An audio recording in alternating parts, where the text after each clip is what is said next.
I've been getting some questions about dynamic priority after I posted yesterday on Medium, and I figured that it might just be easier to show you rather than try and explain it in an abstract way. So here is my queue right here. This is it. These are the next things that I'm going to do. This is a backlog of things that I need to prioritize, but top to bottom, this is my queue. Not that complicated, right?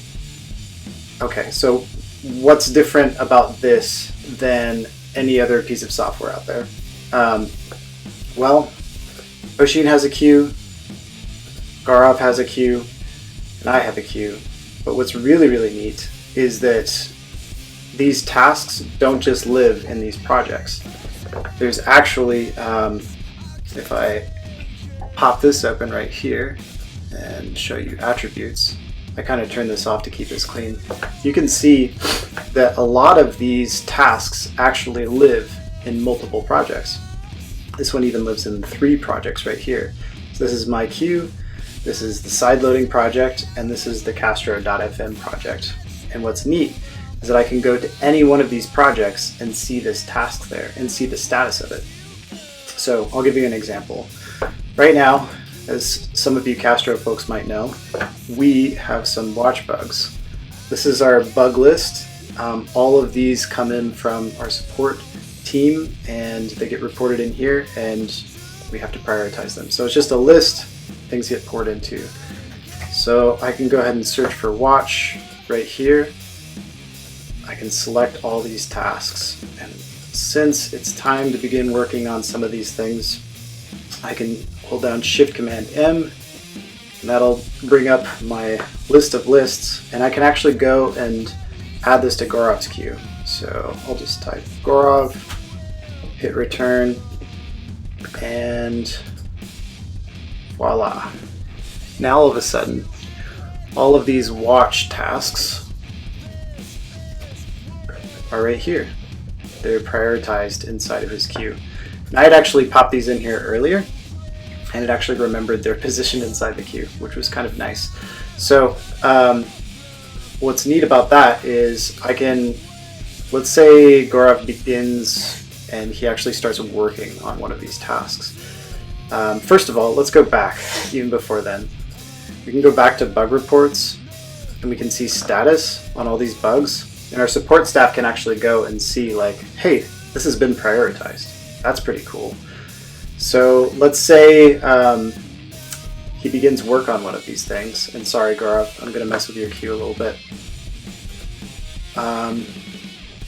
If he drags this into started, and really we only try and keep one thing in started at a time, just because you can only really work on one thing at a time. If I go back to this bugs project, I can see that this is actually started. And that's really, really cool. So now, doesn't matter where I am, wherever this task shows up, I can keep track of it inside of the bug section. I could put it into a feature project.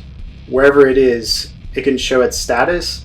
I know exactly where it's at, whether or not it's actually been prioritized or not, whether or not it's been started.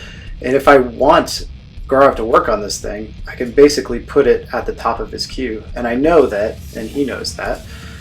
Basically, all he has to do is, when he sits down at his desk, is to go to his queue, see what's at the top, and begin working on it. And what's nice about Height in particular is that you can have conversations on these tasks. If you have questions, you can just ask them in here and we can talk to each other, which is really, really neat. But that's kind of it. That's how this thing works. There's a little bit of configuration, which I have in that article that I posted to get this set up this way, but it's not super crazy. One thing I wanted to touch on is, most apps have this section where you have like all these tasks assigned to you. This is like every task that's ever been assigned to me in Height ever, and this is terrible. Not that this software is terrible, but this is a nice filter to have if I want to go and see everything that's ever been assigned to me. However, it's not particularly helpful when I've got to figure out what's actually important to do, because this feels overwhelming. But if I go in here to my queue and I see, oh, here's my prioritized list of everything that I need to do, all the things that aren't in here is actually a benefit. This is focus right here. So I know what I've chosen to work on and what I've chosen to not focus on right now. And I don't have to be filled with anxiety that that stuff's not tracked somewhere. But this list right here, these are the things that I'm going to do. So that's it.